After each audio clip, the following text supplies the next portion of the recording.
Whoosh. All right, I'm gonna do a little bit of training to start with here. But welcome to Flow-Trix. I haven't warmed up enough yet, so excuse the rust. I'm just gonna do a little bit of training for like 5 minutes-ish.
Try that one again. Hold on.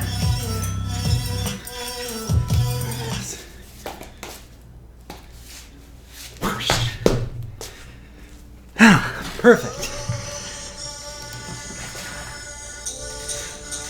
Welcome to Flow-Trix. It's Ken. It's a Sunday. We have 2 live streams happening. Gotta catch my breath. We have 2 live streams happening. We have one happening right now, and then we have one happening in about 2 hours. I'm gonna be doing the charity flow stream for FlowVid. You can just watch me like dying right now. I'm just kidding. That was good. I got my bloods pumping. I will say doing these live streams has definitely helped me again, because where I used to spin and my nunchucks would be more automatic, lately I've been really training a little bit harder on my chucks again, just because I want to come up with new and interesting things. And it's helping me a lot to get back to my sharpness and have a lot more variety. Get back to some of these old techniques I haven't done in a while. With that said, I do want to welcome everyone in. I'm going to just kind of read through some of the people that have joined us and say welcome. So please excuse me if I butcher some names. or if I don't mention you, because this is the third live stream. The first two was kind of messed up. I was having some technical difficulties. I'm also using a new program, so hopefully I won't miss what you said. If you don't hear a response, let me know, send me a message. So I want to say welcome to Danielle Payne, Jamie Sama, Ray McDonald, Pete Smerling, Ray Harper, Michael Marvig, Odetaru Andre, Ray McDonald, Anthony Trickshot Taylor, Hazma Rafi, Hostile Graveyard, and I think that's all I can see right now. I've got this new thing happening, so hopefully I didn't miss anyone. Okay, so I see I got some questions. Today we're doing an open forum, but I also wanted to talk about the point system. The point system is a very basic system that I think will help you with your nunchucks, because if you're able to visualize this pattern, it just makes things a lot easier. Now, I'll explain that in a second. I've created a visual for it to help assist. But before I begin with that, let's go ahead and just get straight into the questions, because people have been asking some really good ones. First and foremost, can you all hear me okay? Let me know if you cannot hear me okay. I'm going to start talking, but if my mouth is moving but there's no words coming out or there's no audio, please let me know. We're going to start off on the YouTube side of things. And Hostile Graveyard tells me to check my DM because he nailed the rotor. Just want to say awesome. Get it. I will check my Instagram after this. Ariel says, hey Ken, nice to see you again at help. Oh, nice to see you again. Yeah, good to see you too, Ariel. Let's see here. Anthony says, another awesome video coming up. Oh, thanks, Anthony, All right. So that's some of it. Let's see. Okay, so Hazma says, how long did it take for me to learn the basics? I don't know if that was really quite a fair question for me to answer. Not because it's not a fair question. I should just say I started in martial arts, did it for 13 years, and on and off I picked up chucks. So when I moved over into the flow arts, which I've been doing for 11 years now, I had all the basics already down. So then after that was exploration.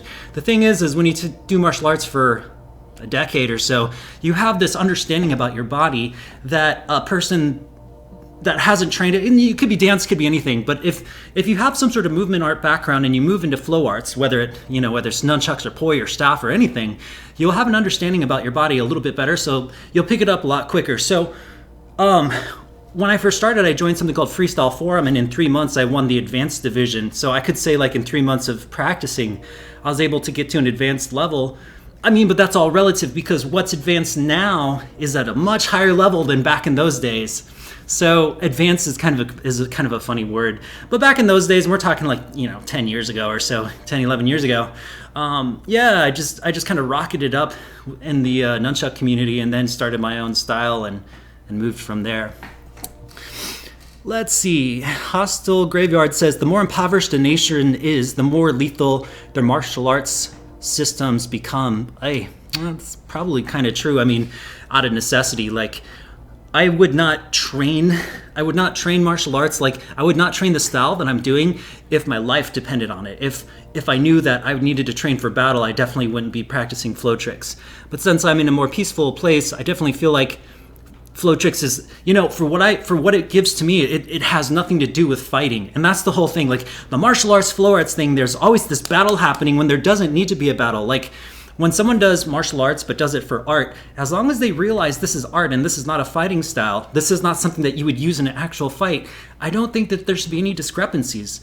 The only problem is when you have McDojos that sell it as a fighting style, then all of a sudden people are upset, and rightfully so, because you have these people showing these flashy moves thinking it's going to be effective, and the only reason why they think that is because it's never been tried, which we all know, usually you got to be it's pretty brutal.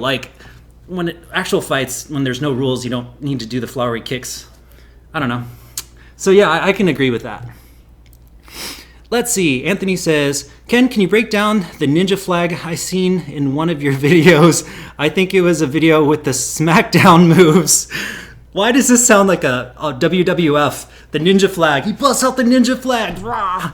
Lays the SmackDown move. I have no idea what that is. Unfortunately, sometimes I give my moves names just so I don't forget them, but I still forget them because I just keep creating other moves, and then it just gets lost in the sea of names and moves. So if you have a link or something that you want to show me, let me know.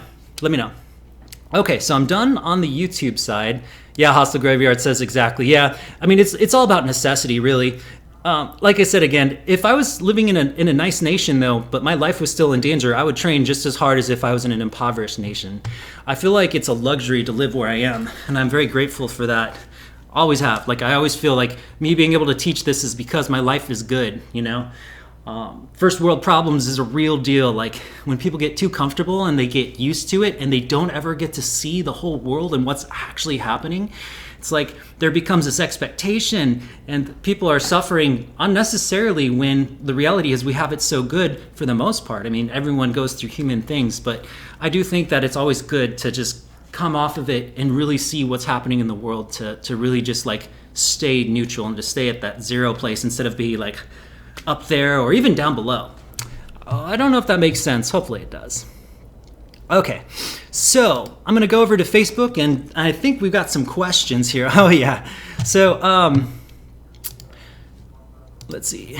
Otaru says, hey, what advice can you give to get more gigs after this global shitstorm? Man, this could be, I mean, that talking about gigs and performing could take an hour on itself, could take up this whole time. Getting more private gigs, you have to, I think the most important thing is you have to stop thinking of yourself as a spinner when you become a performer. And it depends. Okay, if you are marketing yourself, you have to look at your product. You have to look at what you do as a product. And you might think, what do you mean? Like, what problem do you solve, right? Because this is how you figure out how to break into your market. First, when you say to get more private gigs, you have to figure out who would buy your skills. What do you represent that would make people want to buy it? Let me give you an example. Darth Vader. I like Darth Vader because whenever I say the word, people immediately, like, Darth Vader's just a dude, right? Who knows how to act. But just the fact that he knows how to act doesn't mean everyone's gonna like people that act, right? And just because you can spin nunchucks doesn't mean everyone that likes nunchucks is gonna like you. It helps a lot, but there's more to it, which is how you present it all, how you package it all. And that's what I mean by like how you sell your package. So in order to get more gigs, you have to stop thinking of yourself as a spinner, stop thinking about what you do, and start thinking about how you affect people and really focus on that. So a lot of times with entertainment, people want not to be bored. People want excitement. And so you want to focus not on what skills you can do or how good you are or how bad you are, just how exciting you are, what you can do to the crowd to make them never forget that you came down there and dazzled audiences. Because what people hire you for is not because you can do the X catch. They don't know, they don't care. What they hire you for is the fact that they need to find something new and exciting to entice their crowds and events. So that's really what you want to focus on. When in terms of Corona and stuff, I would not hide that. I wouldn't even try to ignore the fact that Corona is happening. Like sometimes people may just want to push it off to the side and use that as a sales thing and just try to act like everything's back to normal. But I think actually if you bring it up to some degree, just make sure that you don't try to dodge around it. I think you might be able to change more minds around, because once this whole pandemic is lifted and people start getting back, there's gonna be two kinds of people that cannonball in and just gonna buy all the expensive events and all that, and you wanna find those people. And then also the people that are really, really nervous about everything because they're so used to living into just cramping up indoors and they've been traumatized by it. And the best thing to do with those things, sometimes people say, is to dodge around it, but I think it's better just to talk about it. You be the first one to bring it out, bring it in the open, and then bring out something that extinguishes. You're basically defanging the snake. You're taking out the poison out of it. So I would bring it up in a way that eases their worries that they may have. So again, a lot of it just has to do with how you present yourself in terms of what problems you solve, including this pandemic. Now, obviously, we can't do it now, but when you get done, you want to think about how you solve these problems on top of people being nervous, just having anyone around. You want to make sure they feel comfortable again. That's how you would package it. That's how I would package it and sell it, at least. Otario also says, how do you think this will impact performances for street festivals? I think in the long run, everything will go back to normal, per se. There's always going to be stuff in the back of the head. But we really have to observe. I can't predict how it's going to affect things. But one thing I am sure of is I'm going to be watching, because it's going to be, there's a saying that goes, evolve or die. And it's very true. Like, if you can't adapt to what's happening around you, you'll die. So regardless if I can predict it or not, the more important thing is, am I aware? Am I watching how things are moving? Just like a fight, I could think I know how I could beat this guy, but he might do something that I don't expect. So it's better for me to be aware, have an idea. Honestly, I have no idea, but have an idea for how you think things are going to move, and then really watch how things are moving, and then you yourself learn how to capitalize on top of that, how to move with the flow, and then redirect it like Aikido, like taking the force and redirecting it. I'm a very strong believer in moving with how things are going in order to control it, as opposed to being this solid brick wall that just stops motion and tries to direct it. Ray McDonald says, rope versus chain, advantages and disadvantages of each. So rope is meatier. It just feels like when I'm grabbing a rope, when I do a chain unwinder, it just feels better. Not a lot of, like, anymore, I feel like a lot of people have moved over to, wait, did I say rope or chain? That's for chain. Chain is meatier. Chain also, it's what I started with. I love chain, like nunchucks, but there's a lot of disadvantages which has pushed me further into rope more than any other thing. One is digit rolls. Whenever you're doing a digit roll over your finger, if you have a chain, it can start grinding away at your finger. That's small in comparison to the fact that it has swivels, and a lot of times those swivels will just snap unexpectedly. And this is not very good if you're in a performance or if you're showcasing to someone, you're spinning your chucks and then all of a sudden the chuck flies off and potentially hit someone. With the rope, you can visually look at it, look for frays, and you can see weak points, and you can usually switch it out a little bit easier. I'm very much like rope anymore. You can adjust the length a little bit easier. I think the big advantage of chain is, I don't even think I have any chain chucks on me, but at least not nearby. One thing about chain is the chucks.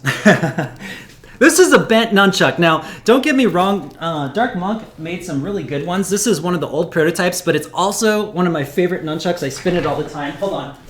Let me get a better looking one. All right, this is a better looking one, but I will say that the other one is my favorite. With the chain, you have this infinite swivel, so this thing can spin on its own automatically. Now, for fire dancers, there's a really cool thing you can do where you can create a plume because it can spin, and it's not something I can show, but you can create a giant ball of fire, the biggest ball of fire that you possibly can, but that can only be done with chain. The only problem with chain that I really am against for the most part is when you do bounces, especially when you do like kick bounces where you're kicking the nunchuck to bounce it, there's a good chance that you will kick it and it will snap and the chuck will fly. And it could even be a perfectly okay nunchuck. I've just seen kick bounces be just like destroy nunchucks, especially chain. Rope, not so much. As long as you got a nice tight rope, usually you're okay. So hopefully that helps.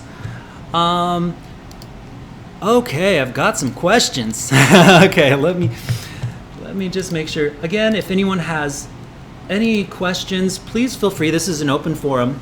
I do want to cover the point system a little bit, but I just assumed that we would run out of questions by then.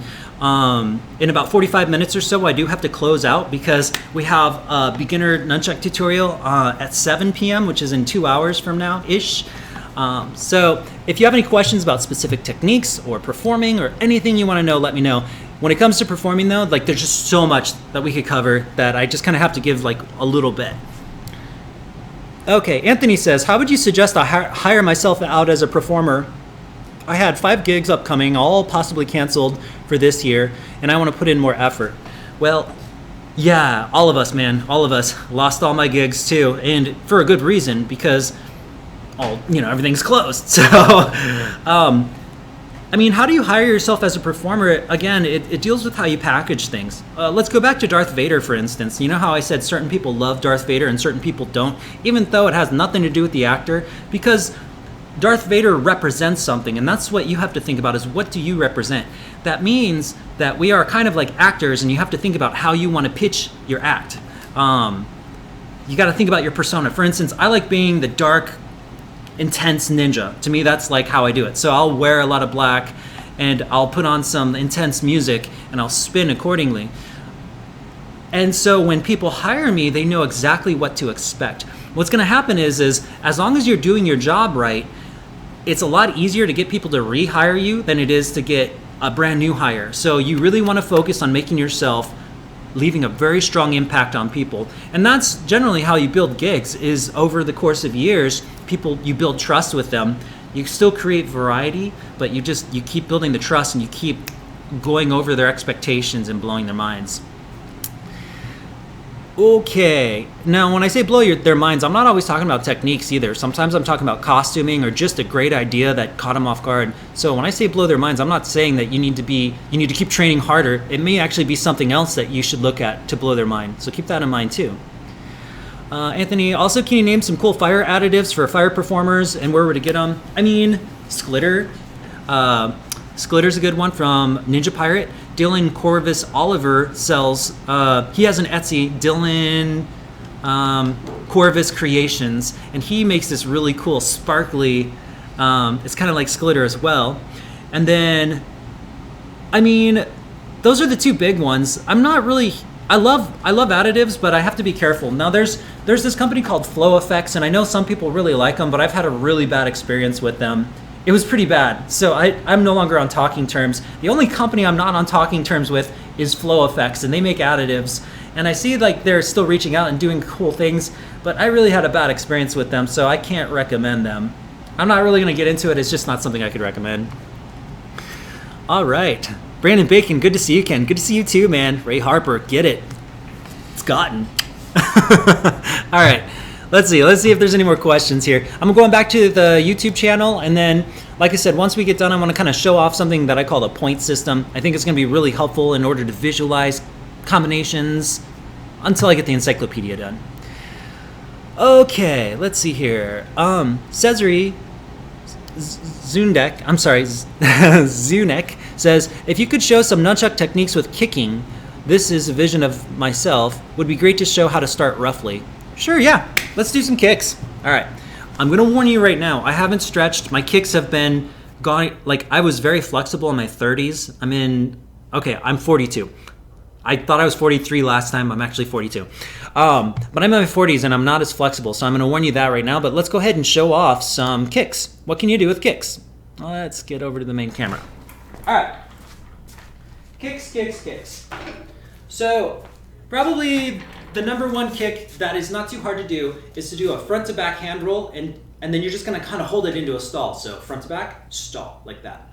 The moment the stall happens, what you're gonna do is as you're doing the front to back hand roll here, you're gonna lift up your leg and you're gonna drop it down like that. So here, drop it down like that, right? It's gonna put a lot of force on this chuck. We're dropping it down kind of around the center of the chuck. So here, down, right?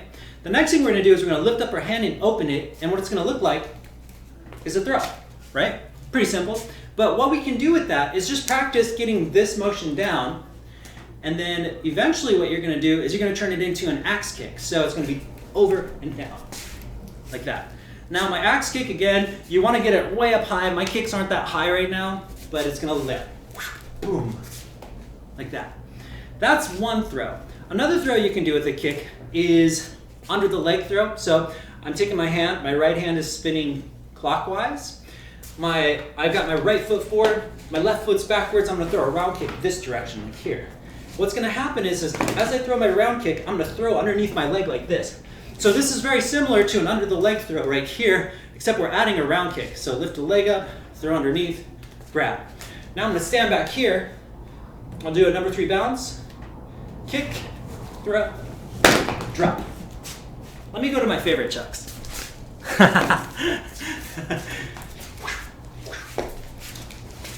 There. Again. What it is we're getting ready for the kick. Oops. I'm gonna get this down just a little bit here so you can see it better. Getting ready for the kick. This comes under and goes over. So, whoosh.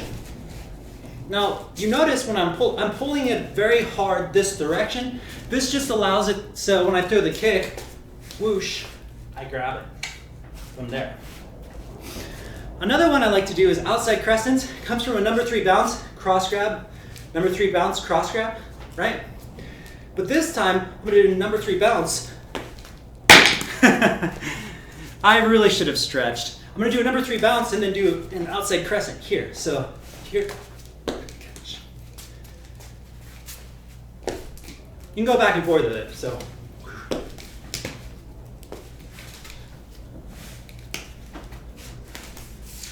The way that works is, it's the same thing, it's an under the leg.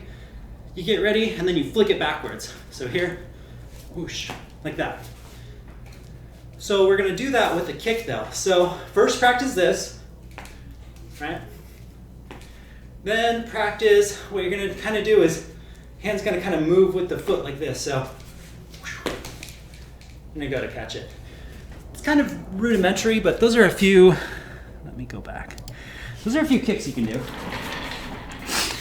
Anything that you do under the leg, you can do with a kick, just about. You just kind of have to figure out how to make it work. But yeah, you're gonna swing it under the leg and kind of give it a little bit pull back. If you have any other questions about kicks, let me know. But from there we have the axe kick, the round kick, and the outside crescent kick. I had one for a spin kick a while too, but I gotta say, man, I really need to stretch more. My kicks are getting a little bit soft. Okay, Ariel says, hello fellows. Hello, Ariel. Anthony says, 3 minutes in. Spidercrest says, how do you avoid pinching? I have 14-inch nunchucks. Sometimes you can't avoid pinching because it depends on your chuck. Let me show you. Let me grab a couple chucks here and I'll see if we can find it. So what you're looking for, there's two reasons why you're getting pinched. One is that you have bad technique. If you're releasing a little too early, or if your release is off, then the chuck will roll a little bit more than it needs to, which can cause pinch points to happen right there. That's one reason why you could get pinched, is you're releasing too late is why that would happen. So if you're doing a hand roll, for instance, if you're letting it roll all the way through here, do you see how my hand would get in the way? It can cause a potential pinch here. Usually, it's more based on your nunchuck and the build of your nunchuck. I'll give you an example. Graphite chucks are notorious for pinching the daylights out of my hands. When you deal with nunchucks that pinch, when they're built that way, what basically happens is the edge of the chuck has a sharp point to it. It's kind of sharp, it's kind of rounded off like a square. That's gonna give you more chances to get pinched. The way to work around that is you're gonna have to do very slight, you're gonna have to let it go a little bit earlier and let it kind of travel a little bit farther around your hand. You have to give a little bit more air almost. It's almost like you're kind of drifting it in the air, so that way those hard edges don't grind against your hand. Because when you're going really fast, if you have these points where there's these edges, these sharp 90-degree turns and angles, a lot of times octagon nunchucks or square, if they're not sanded off to the end, just look at this side and see if you have any of those. Another way you can battle that is simply by using some electrical tape or anything like that. Just use some tape and start taping the edge on the top, and that could definitely help with that. So one, check your technique. Make sure you're not releasing too late to the point where it's pinching when you're letting go, and vice versa. And then two, make sure that the edge itself isn't just a bad edge, because if it is, the reason why you're pinching yourself is just because the chuck was made to pinch. Again, we're talking especially the sharp corners or things like that, you're gonna come across that a lot. So try those both out. Back to the front cam. All right. So I'm gonna keep going here on YouTube, and then I'll go over to the Facebook questions. So Spidercrest, hopefully that answers your question. 14-inch nunchucks are awesome. You can do a lot more contact style moves. I usually use 12-inch chucks, so the big difference is the kinds of techniques that you wanna use, but with 14-inch chucks, because of the weight, you do have a chance to pinch yourself more. So really check the edge of this and tape it up. Okay. Let's see here. The Striker says, that's a coincidence. I just started watching your videos a couple minutes ago and you went live. That is really cool. Yeah, I've got quite a few basics out there for you too, Striker. So let me know. You know, all these nunchuck videos are for like artistic flair. This is what I do as a living. So this is kind of the artistic part of nunchucks. So if you have any questions relating non-combat nunchucks, let's go with that. Artistic nunchucks, let me know. I'm definitely down with all the creative weapons. All right, moving over to Facebook here. Let's see, Marco says, hi Ken, good to see you, coach. Can you break through 1 or 2 finger rolls? What advice would you recommend for a good finger roll? Yeah, sure, let's go do some finger rolls. Okay, so, my favorite finger roll is definitely the pointer to thumb roll. This one I do all the time. I think it's one of my favorite rolls by far. Once you get into cascades and stuff, I don't know. And then you have like Annie rolls and all that jazz. But I would really say, like, to start with, I started with the thumb roll, which is one I don't even do that much, but this was the one I started with, was the thumb roll. That was the first roll I ever learned, and then it took me years to learn any others. I don't think that's the easiest one though. I honestly think this one's a little bit easier. So let's go ahead and do that one. So this one's gonna be a horizontal finger roll. Horizontal finger digit roll. The trick to this move is you have to give it a little bit more oomph in the beginning because you have to maintain control of the nunchuck the whole time. If you start losing the speed, you're gonna see you're also gonna lose a little bit of control. So there is a little bit of element of speed. Now when I say speed, I'm just mean like you have to put in about 20% more, not like 70%. We're talking 20%, right? So what you're gonna do is we're gonna just kind of bounce it across the triceps. Tricep bounce horizontally. When it's on the same side here, I just want you to stick your finger up like this. You're gonna try to stick your finger up where you're holding it. You're gonna try to stick it up right there, like right at the base, like right where the rope starts, right there, and just let it wrap around for a second. So here, wrap, like that. Now there's two things that are really important. One is make sure your finger is not tilted any other way but straight up. It needs to be straight up towards the sky because if we curve it this way, it could roll off. We have to make sure it has nowhere to go but across the top of the finger. And then the other is that my hand has to move in a straight line. You know what, let's just go ahead and do this. All right, so I'm turning the visual on because I'm trying to demonstrate this hand needs to move in a straight line across like this.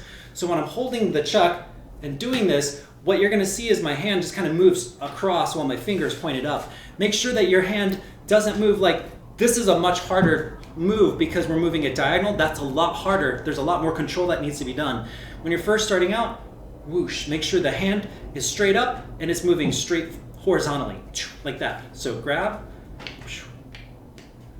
You should almost have it so like you're holding with the front grip and you're sticking your finger up like that. And it wraps around. All right, I'm gonna go back to the other one. I just wanted to show you like the line that it creates. So, whoops, wrong camera. And I've got sensors and cameras all over the place to make this work. So once you get this, what you really need to do now is get some oomph into this other chuck because it's just sitting there right now, right? So if I just let go, it's not gonna go anywhere. So what I really have to think about is take it, it's almost like we're flicking it. So it's like flick. So the trick to that move is as we're moving it this way, now I know I said keep your finger straight, but what you're gonna do is kind of flick it into it like that. You really kind of have to give it a little bit of a flick before you let it up. But I wanna make sure that when it's up, it's up. So flick. And what you're gonna do is the moment it flicks, it's gonna roll around your fingers. It's gonna wanna roll around your fingers. When do you let go of this? You don't let go until you feel contact across your finger and it's starting to move towards your face. As it starts to move towards your face, you should be able to comfortably let it go and it's gonna start rolling. Now again, I can't say this enough, you really have to flick it for a second. It has to be like a little sharp twist of the wrist, and that's gonna give you the ability to keep it going a little bit faster. In time, you can do it a little bit slower, so you don't have to add that flick. But what we're really trying to do is to make sure that you don't just open up your finger and this thing just doesn't move at all. You gotta get that back one moving, otherwise it's not gonna roll around your finger no matter how hard you do it. You gotta make sure this one goes. So that's why I say you gotta a little bit of like this flick, but make sure you end up with your finger up top. Now this is gonna wanna roll across. It's gonna wanna roll across, and what you're doing is you're seeking out when your thumb can grab onto something solid. So as long as it's across the rope, it's waiting. So you can just kind of hold it out there. So as this is rolling across, you can just kind of, and this is going to be rolling, it's going to be rolling. You're going to hold your thumb out until you can feel your pointer finger start to touch. Once you feel it like get past the rope, clamp it down.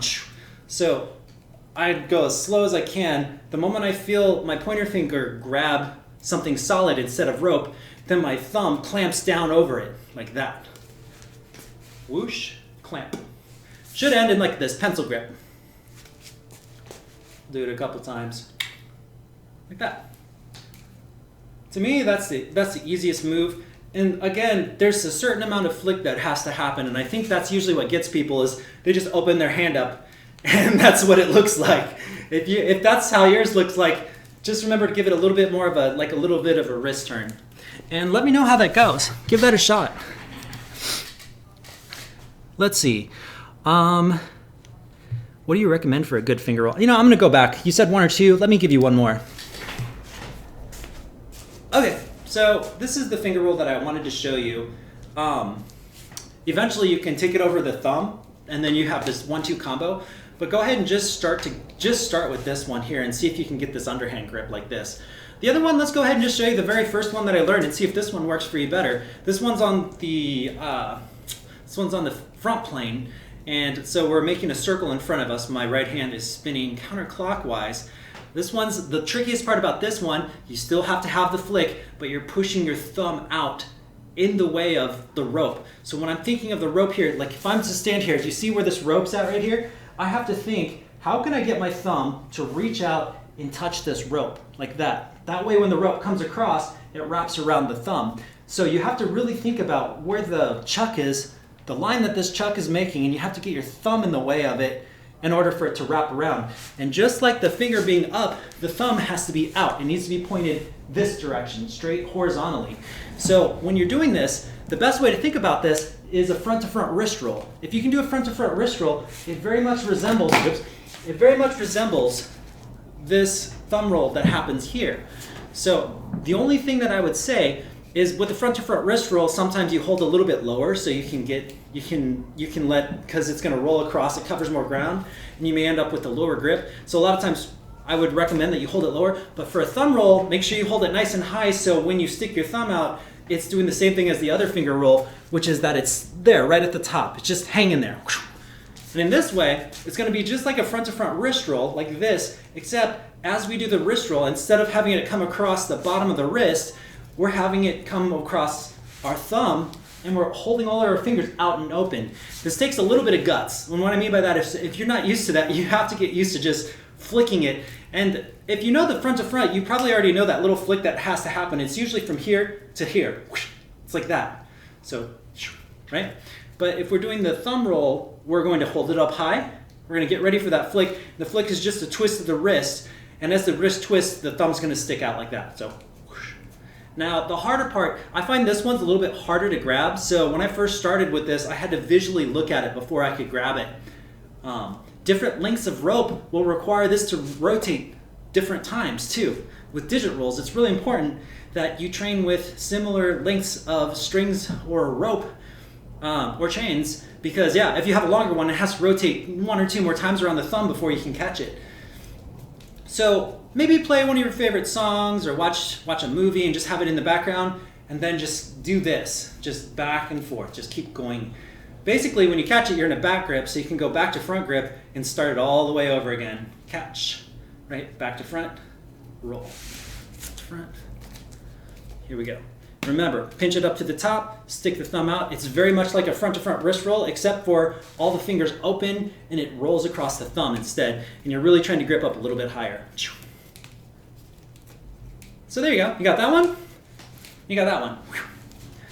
I really like this one.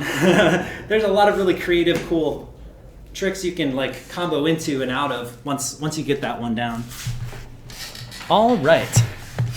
Let's go back to the front cam.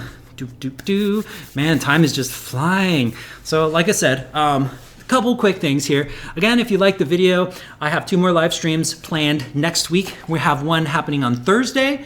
I think it's 7, and then Sunday, Thursday and Sunday, 7 o'clock on Thursday, 5 p.m. on Sunday, Central Standard Time.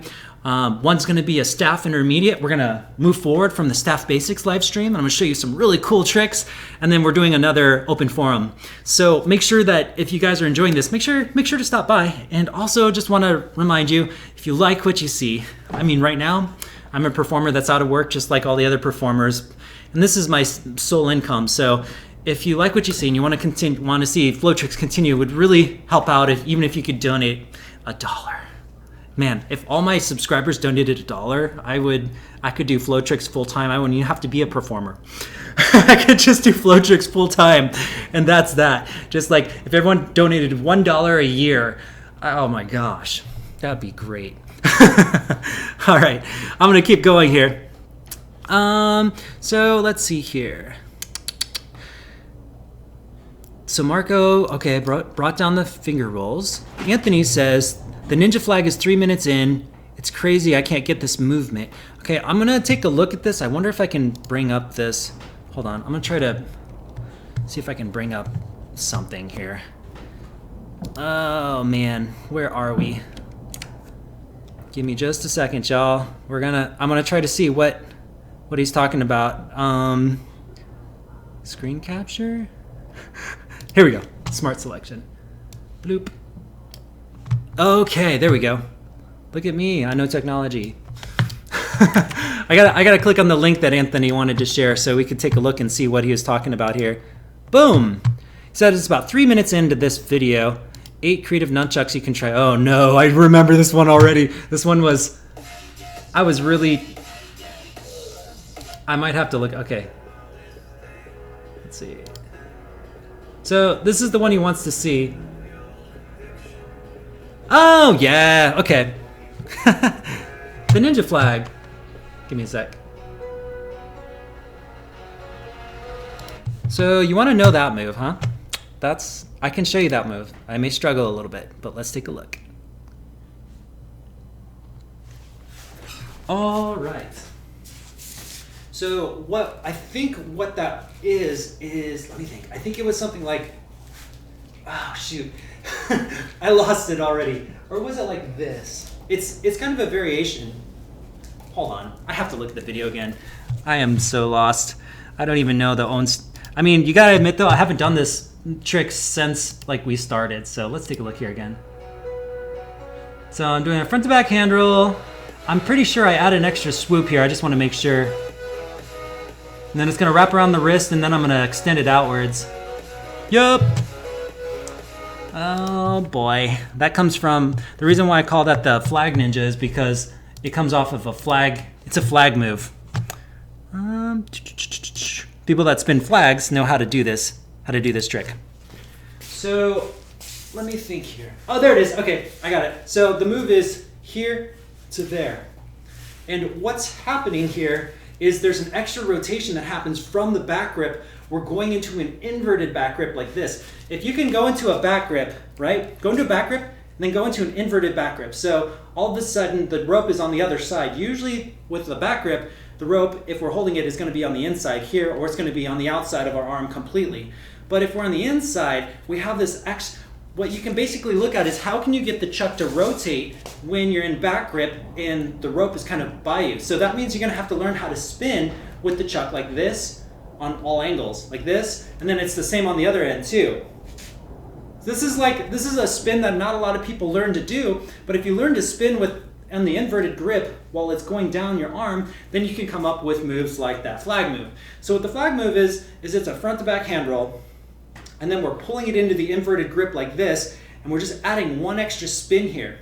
So get used to this spin right here. You notice how my hand kind of bends 90 degrees? That's just to kind of clear it, because if I straightened out my hand, it would take up too much space and I wouldn't have enough rope to be able to spin it very easily. It's gonna bounce off of the bone of my wrist. So I bend my wrist just so I can get that spin to work. And the moment I get it to work, it's almost like a figure eight. It's almost like a figure eight. This is a really awkward move, but it's here, here, back. And then once we get it back, we're just gonna go do a back to front hand roll. So front to back hand roll, wrap it into like this inverted grip right here, give it one rotation, take the elbow. The reason why the elbow has to work is because you don't have very much mobility to spin this chuck in this weird, crazy position. So you take your elbow to get that extra rotation, and you just kind of follow, the elbow kind of follows it across until we get to the back, and it becomes a back to front hand roll. So here, here, here. I haven't done this move since I recorded that video, which I think is a couple of years old. So it took me a second, but that's the technique. And that's one I'm gonna have to put in the encyclopedia too. This is, I wanna talk about that encyclopedia. It's gonna be pretty awesome, but man, hundreds, like, you know, I wrote a database. I wanna cover every single move I've ever worked on and teach it to y'all, but when I wrote the database, I had 260 or 250, something like this. It's in the mid 200s, and that was like 6 years ago. That's before I started making other moves. That was like way back in the day. So I can imagine that like this encyclopedia is going to be like 300 to 400 moves. It's gonna be huge, but I think it's gonna be fantastic. That's that's kind of what I want to make this yearly project on, because I feel like if I can get this encyclopedia of all my techniques that I've ever worked on, it's just something that I can hand off to the next generation and they can build it and make it better. And then I feel like I've done what I set out to do. So I feel like I need to get this done too. So, all right. Rex Joseph says, "Hi, Master." Hi, Rex. Otaro says, "Thanks for the response. I've been doing flow arts professionally for 4 years, mostly street shows and festivals. That's why I asked about private gigs." Oh yeah, no, that's great. The thing about private gigs that I really like is the fact that you can make a lot more money. Like, in order to make a living doing flow arts, I feel like you almost have to hit the commercial markets and private events. But you just have to, and you're probably already doing this. So like a lot of the tips I already gave you, you probably already do. But I just can't stress enough that, like, if you go to my page, go to omahacircusarts.com, and what you'll see, hey, let's just go there. If you go to the page that I built, omahacircusarts.com, you won't see anything about performing. What you will see is why you should hire. Oh, wow, that's really crazy. There we go. What you'll see is this really cool dazzle reel, I'm going to turn this off for a second. So you'll see all this crazy motion and all the things that we offer. This is just to try to dazzle them. But if you look at the most important thing with all of this, in my opinion, is to never break the illusion that you're doing this amazing, crazy thing. So like a lot of times you want to decorate everything like you're doing a movie. And in a movie, Darth Vader never wears the tank top. He always keeps the image alive. And in the same way, that's kind of how I'd like to sell my shows as well, is everything, every picture, every video, every word stays in the image that I'm trying to create for the client to understand. And if you can do that, then you can command higher rates. And you have to perform it as well. But all of that comes from your approach and the vision that you create. So you never want to sell yourself short, unless you want to, of course. But if you really want to really hit it hard, I feel like that's really helped immensely in helping me to be able to do this full time. Over here is just that I try to sell it as a higher thing, and I keep it there, just keep it there and keep all the images and keep everything grand. I don't know. To some degree, like I said, I feel like you probably already know this. One thing I could recommend is contact event coordinators in your area after COVID's done. Contact them. They're great to network with. Start off small, but you can eventually build their trust and do big things. I feel like a lot of my work comes from event planners and wedding planners and things of that nature.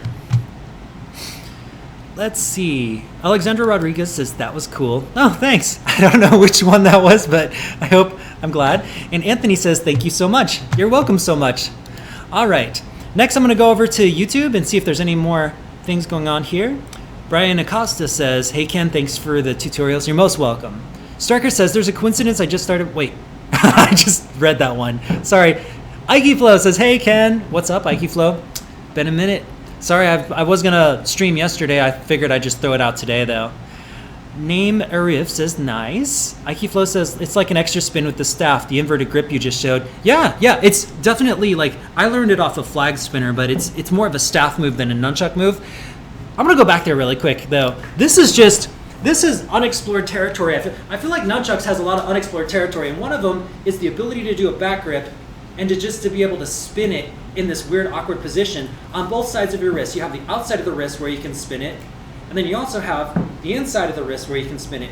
Now, I feel like it's not used too often, but obviously if we're doing this, it's very easy to go straight into a hand roll from there, So we can do a reverse figure eight and go straight into this motion, but it does create a really different effect. And a lot of times when you see me, for instance, when I do this motion, this is the reverse illusion roll, which is one of my favorite moves. It has the same kind of vibe. It has that same kind of feeling where the rotation's almost happening here. It's not a full rotation. The reverse illusion rolls very much work off of that motion. I personally think it's one of those things that isn't capitalized much for nunchucks, so I think it's great. I just totally forgot about that move. Santuan Span says, "The encyclopedia idea is the greatest ever. Good for you, Ken. Question, can you show me the front to front infinite?" Sure, yeah. Let's do the front to front infinite. Okay. Front to front infinite is the hardest of the 4 rolls. You have the back to front, which is a back grip to a front grip. Front to back, which is... I just totally gave him the wrong. Front to back is this one, front grip to back grip. That's why they call it a front to back roll. back to front is the opposite. And then the third one you learn is the back to back, which is the infinite reverse where it rolls around like this. And then the hardest one is the front to front. And the best way, I already showed this in the last video, what I told him was a lot of times people mess up the front to front because it turns in such an awkward way. One thing you can think about is putting your hand against the wall, because that's where it's going to be. It's going to be flat, straightforward like this, right? Whoosh, like this. Your hand's going to be very flat. So you have to chuck. Step one is just to open up your fingers to where you're just kind of pinching it with your hand and your thumb. And this rolls across the bottom of the wrist. If I were to take, I don't have a pen on me right now, but pretend this is a pen. If I were to take a pen, I would write across the bottom of my wrist, and then I'd open up my hand and I'd roll it. I'd take the pen and I'd mark it from the back of the hand up into where the pointer finger and the thumb meet, because that is the direction of the chuck. It goes underneath the wrist, and then as it goes behind, it needs to roll up this. It needs to roll straight across the back of the wrist and in between the pointer and the thumb. So as I'm doing the roll here, what you have to envision is when this chuck is rolling up and it's starting to move, it's going to go across the back of the hand here, and it's going to roll up and meet right there. Boom. So here, imagine wrist, and then think back of fist. Wrist, back of fist. So you're going here, it's very straight, make sure your plane is straight, don't twist it. And then when you go over, make sure you stay in that plane. So in other words, my hand is moving with it. I'm not trying, sometimes people will bend it, they'll bend this circle. It needs to be as flat. Like if you could do this in front of a wall, I could do this in front of a chair, and it won't hit the chair when I twist it over, because it's a straight circle. It's very flat. So if you need to, do it in front of a wall if you have to, because it should not hit the wall. And then the next thing is, it's going to go across the bottom of the wrist. You're going to let go, and then you can even twist your hand to meet it, but it's going to go across the back of the fist here and grab right there. In my last live stream for the nunchucks, I go into that a little bit more in depth, and I even draw on my hand. But just remember, if you have a marker or something, back of the wrist, back of the fist, in between the fingers, thumb and the pointer, and you are good to go. Just make sure you keep it nice and straight. I feel like a lot of the problems people have is because of their planes, just the way that they're releasing it. You got to make sure that your hand is very straight and it's going across this straight invisible wall in front of you, because wherever you release your chucks, that's the direction it's going to go. Keep that in mind, because if something's not right, you could have released it so where it goes the wrong direction, or even slightly off, just enough to where it doesn't work. Let's see here. That's good. Okay, Spidercrest says, are there more techniques for single chucks than doubles? No, I don't think so. I think doubles, a lot of times with doubles, you can do some sort of bounce pattern with one hand and then do the same techniques with the right hand. It's not done as often, but doubles probably has equal, if not more moves, because then you can start integrating other types of flow arts outside of martial arts, like poise style. And so you got the flow art style and the martial arts style, and with doubles you can use both, whereas with singles it's more martial arts. Not too many people do like too many single flow arts versions of it, so there's less techniques available, but that's also more creative. I find that single nunchucks is one of the most creative props that I can think of. I'm not saying that there's a such thing as this prop is more creative than the other, but there is something about, like, when you're using doubles, even if you're doing double nunchucks, you are stuck in the patterns that you're creating. You are stuck in the patterns, meaning your footwork has to be designated and coordinated a lot more tightly. So you have to, it's all about the cool patterns, and you do make very cool patterns. But when you have a single chuck, you are a lot more open to being able to do more kicks and movement, and more just your body can express itself more strongly with a single. So it really depends on which direction you can go. I personally prefer single nunchucks, and if I do doubles, I like double staves myself. Let's see here. The striker says, my nunchucks have string instead of chains. Would that be a problem when learning? No, not at all. I love string. I used to be hardcore about the chains, but yeah. Anymore, I'm a string kind of guy. Ikeflow says, hey Ken. Hey, hold on. I gotta make sure one thing here. I've got my other live stream happening really soon, so I'm just gonna read through some of these questions. I may do the point system later. Just gonna read through these questions here, make sure I can answer everyone, and then we're gonna continue forward. Don't forget, I have 2 more live streams this week. after today, I'm doing a basics in about an hour on Twitch, twitch.com/Flotrix. But then next week, Thursday at 7 p.m., I believe, I put it on the YouTube community boards, I'm doing a staff basics or a staff intermediate class. And then Sunday at 7 p.m., we are going to do another one of these nice little streams. Okay. Gunther says, hey Ken, after 20 years, a month ago, I started nunchucks again. Your lessons have inspired me and motivated so much. You train 2 hours a day now and you make a lot of progression. That's insane. That's awesome. Congratulations and fantastic. I'm really glad I could help. I mean, that's what I'm here for. All right. Alexander, that was cool. Thank you so much. Okay, he says, I know you do gigs, but have you ever, or do you go to Burns? So I used to do a lot of fire festivals. I used to teach a lot. People knew me back in the old days, like 7 or 8 years ago. But my life has gotten so busy because whenever I'm not working nunchucks or whenever I'm not performing, I'm working on creating these cool technologies. I'm working on visual arts so I can make my nunchucks, so I can make things that are bigger than the performances I create. So I've been really big on visual arts lately, like creating particles that shoot out of my hand and things like that. That's been a really big focus of mine because it helps me with my performances. Eventually, I will show you some of these things. You probably see, if you follow my Instagram, you can see it there too, but it kind of makes sense. Okay, I am going to just finish this off with one last thought, which is the point system. Let's just go ahead and get into it really quick here. I've only got a few minutes. We'll get into it more next time. I don't think there's enough time to really show a whole lot, but I'd much rather answer your questions anyways. But I do want to show you the point system really quick. All right. What is the point system? The point system is, well, I created a new visual to kind of help you out.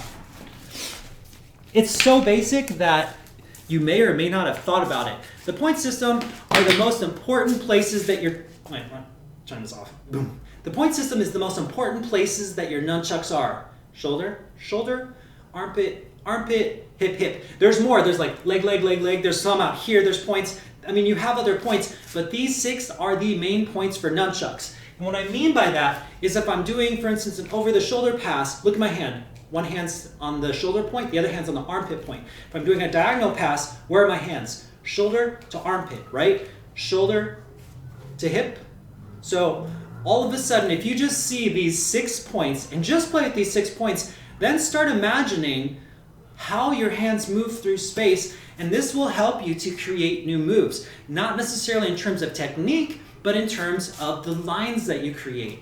And this is totally different because a lot of times people think about, oh, what technique am I doing? I'm doing this technique and that technique, right? And that's fine and dandy, but you should also think about the lines that you create because that can help you come up with new combos. For instance, I could say shoulder or hip, opposite hip to shoulder to hip. And at its most basic core, I could go shoulder, hip, hip. I did it again. Hip, shoulder. Oh, and now I smiled. Hold on. Fake smile. Okay. Hip, shoulder, shoulder, hip. Right? That's at its most basic. But then all of a sudden, maybe we'll do a reverse hand roll to this shoulder, or a finger roll, and then a finger roll over to this shoulder, and then a front to back hand roll down to here. Or we might do a throw.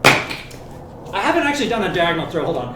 In a long time. You do a diagonal throw to a catch behind the back here to this point and down. So all those moves are following the same path from here to here to here to here. And if you start thinking about where your hands are always at just about any given time, you'll notice it's almost always these 6 points. So it's really important. I find it's really important to really start thinking about these points, these 6 points, and then why don't you sit down and write on the paper some number patterns. Like here, like, I don't know, this to this to this to this, right? So it's like 1, 2, 3, 4. Not really the most exciting thing, right?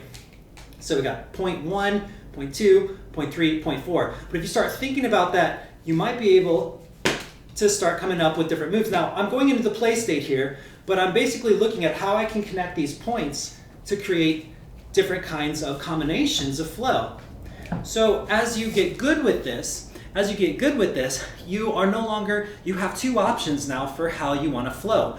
One option is to think purely about techniques. Okay, I'm going to do a hand roll. Okay, I'm going to go a hand roll into a rip into another hand roll. You know, we're going to do rips here, or we're going to do fingers here. But there's also another thing you can think of, which is, okay, I'm going to go from here to here to here to here. So I might be like this, you know, and I might not even know what I'm doing.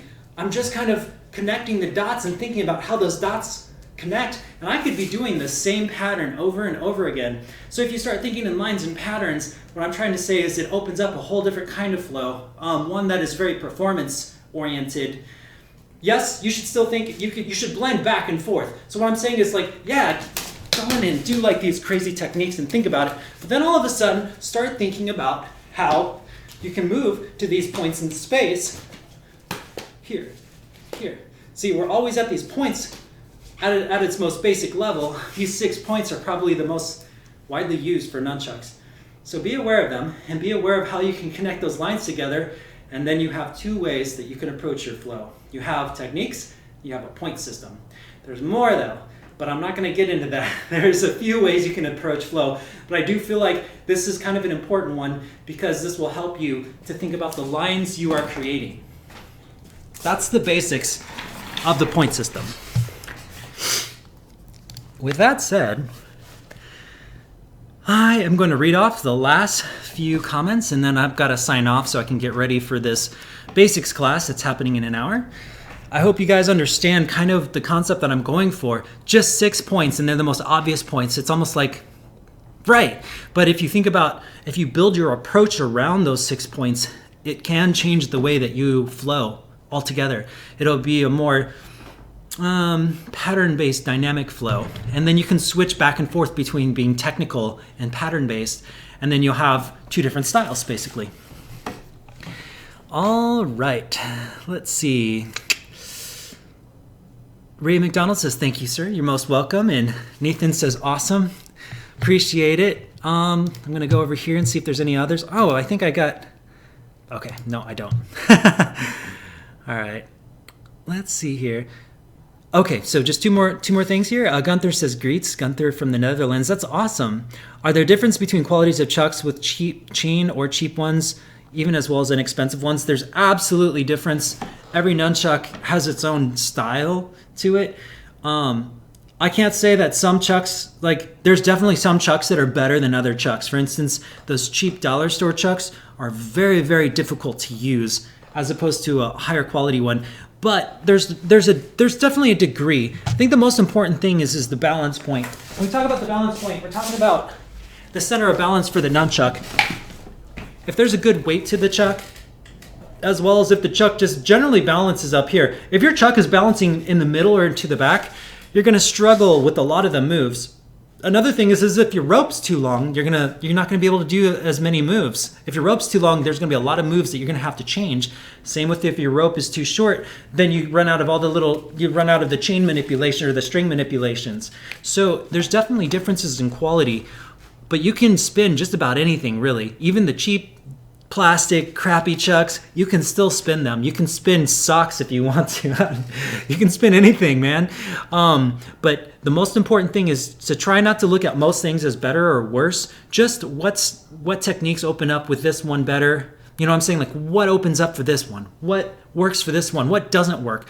And when you start looking at that, you'll realize that most of the chucks, just certain techniques are opened up a lot better. For instance, those cheap plastic chucks, well, you'll probably destroy them really fast, but usually bounces and hyperstyle are great. You can go as fast and hard as you want. It doesn't hurt because there's no weight to them. And you can just go hyper fast, but you can't do that with heavy chucks. With oak chucks, I mean, you can, but your potential for damaging yourself also goes up. So it's always that delicate balance, but in my opinion, it's almost always better to look at things not necessarily as better or worse, but just what techniques does this support versus, which ones are a little bit more difficult. I think that's the same with people too, Like we meet people sometimes and we get this initial impression that they're good or they're bad, but really it's just about the situations and circumstances you throw them in. And in that same way, I think that we should even try to look at one another in the same way. We should just look at what are the strengths of what kind of circumstances where their strengths shine, and what are those circumstances where they look like a jerk, or where they're weak. And then we can just kind of understand people in the same way that we understand our chucks or our flow or anything like that. I think it's universal, goes all the way around. All right, y'all, I am going to go. I've got that other class, twitch.com/Flotrix. This is going to be a nunchuck beginners class. So I'm not sure if you guys want to join in on that. It's going to be it's really like 45 minutes. It's pretty short, but it's going to be a good one for anyone that needs to learn the chuck basics. We're going to cover that. But hope you all are doing well. And yeah, I will talk to you all soon. Oh, okay. I dropped off Twitch already. I'll talk to you all soon. Again, if you can join me, Thursday and Sunday are going to be the next live streams. All right.